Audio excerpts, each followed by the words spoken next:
ஏன் நீங்கள் பைபிள் சொல்லிக்க வரல?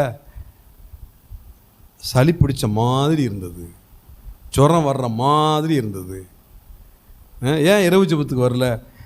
தலையை வலிக்கிற மாதிரி இருந்தது. உங்களுக்கெல்லாம் மாதிரி தான் நிறைய பேருக்கு. ஆனால் ஊழியத்தில் இருக்கிறவங்களுக்கு உண்மையாகவே இருக்கும். நீங்கள் ஃபோன் பண்ணி பாஸ்டர் கொஞ்சம் வந்து ஜெபம் பண்ணிட்டு போங்கன்னு சொன்னால், எனக்கு ஞாபகம் இருக்குது, ஒரே ஒருத்தட்ட மட்டும் என்னால் படுத்த படுக்கையில் எந்திரிக்க கூட முடியல, வண்டியை தொடக்கூட முடியாது. அதனால் வருத்தப்பட்டுக்காதீங்க, உடம்பு நல்லா இருந்து வரேன்னு சொல்லியிருக்கான், ஞாபகம் இருக்குது.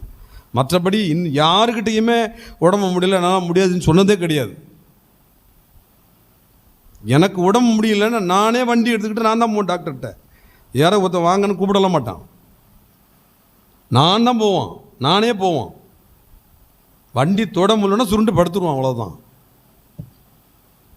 ஆனால் முடியாத நிலைமையிலும் முடியாதுன்னு சொல்லாமல் தான் புறப்பட்டு போவோம். தடைகள் நிறையா வரும்.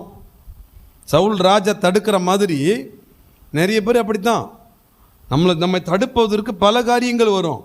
அதெல்லாம் மீறித்தான் கர்த்தருக்காக செயல்படணும். தாவீதுக்கு தடுக்கிறதுக்கு ஒரு ஆள் இருந்த போதிலும் அந்த சவுல் ராஜா புறக்கணித்த அந்த இடத்துல பொறுமையாக இருந்து கர்த்தருக்காக எதை செய்ய வேண்டுமோ அதை செய்து சாதித்து முடித்த ஒரு மனிதன்.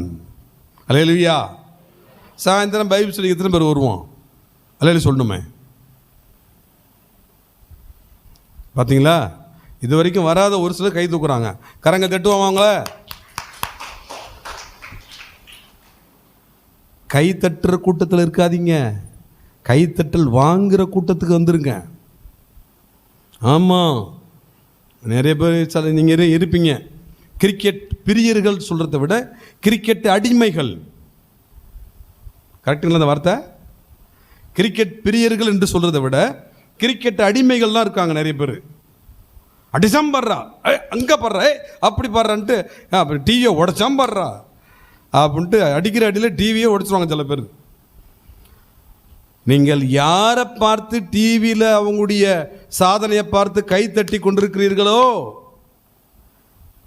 அவர்கள் உங்களைப் போலவே ஒரு நாளில் டிவிக்கு முன்னாடி உட்கார்ந்து கை தட்டின நபர் தான், மறந்துடாதீங்க.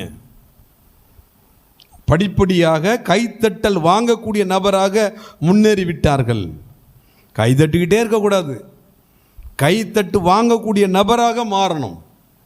அல்லேலூயா. அப்படி கைத்தட்டு வாங்கக்கூடிய நபராக மாறினால்தான் தாவீது.